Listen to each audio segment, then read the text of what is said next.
Welcome to Emerging Civil War News. I'm Darren Rawlings, and joining me today is a fellow co-founder of Monuments for UK Veterans of the American Civil War Association, Gina Denham. Welcome, Gina. Good afternoon, Daz. Good morning, or wherever the viewers are.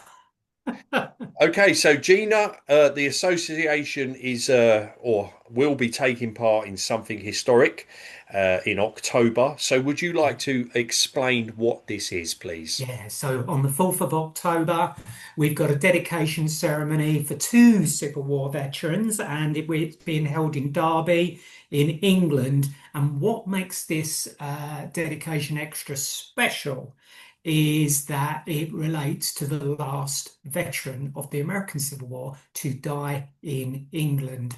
Now, if you think about it, the narrative of the Civil War has lots of lasts. The last Union soldier, the last Confederate soldier, the last General Medal of Honor recipient. But sadly, Sam Howe, who was born in Derby in 1848, who served in the 2nd New Jersey Cavalry and served from 1864 till 1865 and died on Boxing Day, December 26, 1940, is lost from that narrative. He is not listed amongst those lasts. And part of our work as the Monumental Project was to shine light on his life and really honor him appropriately. And I'm really excited because there's a lot of stuff happening that day that's come together very nicely. Now, we're not just honoring Sam, we are going to be honoring his comrade in late life, a guy called Henry McGuiness, whose birth surname was Magnus. He was Jewish. He was born in 1839. He went to America in 1857. He served with the 65th New York Infantry and served from about 1861 to 1865. He was at Gettysburg. He was all the major campaigns. He re-enlisted as a veteran, and he really saw some action and, of course, the horrors of war. So after the Civil War, both men came back, and Henry was a tailor, and Sam joined a cooper firm in Derby and married into the family. He became a manager of the Hills family in Derby. And late in life, they both became involved in the Imperial Veterans Association of Derby. Um, One of the things I quite like about them, this being a story of a tailor and a tree fella. Believe it or not, Sam claimed to be a tree fella after the Civil War in Michigan, but this was also a tale of turncoats too. What I didn't realize is that Sam Howe's he claimed he'd served at Gettysburg, which would probably be pretty impossible because he was age 16 when he enlisted on September the 8th, 1864, in Morris Township in New Jersey. But he served at Egypt Station, and the turncoat part of this story is something that I'd never heard before. And just what makes this, my research, if you like, into these Civil War veterans, just so many layers of things that I'd never even considered. These turncoats who served at Egypt Station uh, were former Union soldiers who had been recruited in Georgia and other POW camps by a guy called Michael Burke, an Irishman, and they are basically told, you can join the 10th Tennessee, and that will give you an opportunity to escape the horrors of this prisoner of war camp. But the only condition is you've got to serve the South. So when Sam served at Egypt Station on December 28th, 1864, they wrote the 2nd New Jersey, armed with their Spencer repeating carbines, rose really early on December 28th, 1864, and they attacked a group of Confederates who were prepared for their arrival. And these Confederates eventually conceded defeat. There was about 500 captured, and 150 so of them turned out to be former Union soldiers captured at places like Chattanooga, Missionary Ridge, etc.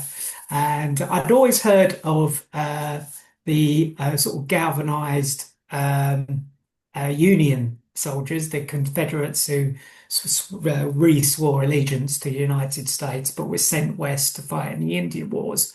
But I've never heard of galvanized Confederates, those former bluecoats who were really given, they're in difficult situations. You and I have been to POW camps, Darren, and so yeah, I'm sorry, we've seen the sites of POW camps, such as Point Lookout. And it just illustrates that people were fighting a very complex war and making difficult decisions, and it really is the message is don't judge a book by its cover, whether it's a blue uniform or grey. So that was really some of Sam's experiences thinking about Henry McGuinness's experiences. He was wounded at the Battle of Cedar Creek with the 65th. He got an injury in his left shoulder, which he had a scar for the rest of his life. Um, and eventually, both, as they returned to England, uh, Henry, they followed their trades. Henry married or lived with a woman called Bertha Harris, and sadly, when she died in 1906, he married a younger woman called Harriet Green, a woman of loose morals by all account. And the one thing I like about Henry is the fact that in his will, his dying wish was that Harriet should only be given 5 shillings in order to buy a rope to hang herself round the neck. Now, just giving a little bit of an illustration of these two men, and why I'm particularly interested in them, is the evidence suggests that, without doubt, Sam Howe was a member of the London branch of American Civil War veterans, as was my forebear, George Denham, member 8. And the likelihood that Henry was also a member but undocumented. And the reason why I say that is that in 1916, on July the 4th, Sam and Henry made their way down to London and had this banquet at the YMCA in Tottenham Court Road, London, which is sadly no longer there. And John Davis probably was the first time that he met Henry. And Henry was born the same year as John Davis in 1839. And they had a very similar life. I'm not going to call them charlatans. I'm not sure the appropriate word, but they weren't. They lived outside, if you like, society in the way they conducted themselves. But I think John Davis, this influential character of the London branch, saw something in Henry of himself because in July they met in, as I say, in London. In November that year, sadly, Henry passed away, and John Davis, who was elderly himself, made his way from London all the way up to Derby, which is about 150 miles or so, and paid his respects to Henry. And I kind of think that perhaps it was because of their relationship, similar age, perhaps similar in Civil War experiences too. And testimony to John Davis is that his tenacity to honour these veterans, as we now do ourselves, Daz, is that John Davis died a few months later on January 5th, 1917. So turning our eyes back to this dedication, for me, it's a really important occasion, and there's lots of wonderful acts of serendipity going ahead. We've got members for the first time ever of the US military coming on, and the Master Sergeant leading it, of all things, was from New Jersey. So it just makes it extra special.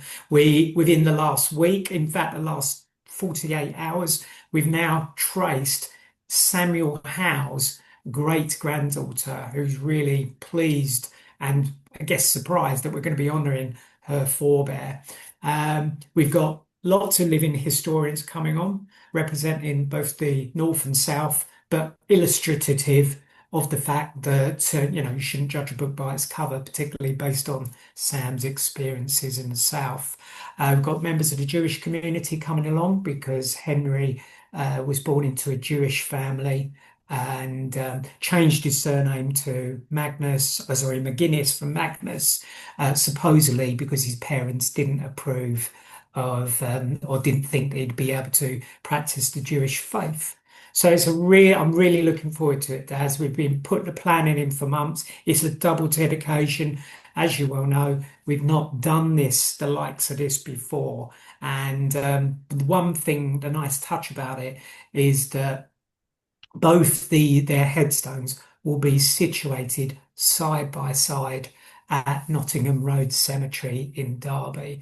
So you think it's taken what, nearly 100 years to honour these two veterans, and with the final stages, the final part of the this act of remembrance will take place. And I think of all the dedications we've done, this really is going to hopefully develop into something really special, and we can put Sam very publicly onto the pages of the last Civil War veteran to die in the United Kingdom, and he can be added to that roll of honour that is very publicly out there concerning all the lasts. The last General Medal of Honor recipient, Union, Confederate. Well, now we're putting Brits on the map, and I know obviously you run various websites, but this is just illustrative of the fact that so many foreigners involved in the Civil War, and it's great to dedicate and honour the lives of two of these foreign-born soldiers who served in the conflict. Thank you. Thank you very much. And again, we will be filming the dedication, so it will be available to watch at a later date. And of course, being part of Emerging Civil War as well, I will film a little video for the social media platform. So look out for that. All that is left to say is thank you, Gina, for coming on, and we'll see you online and on the battlefield.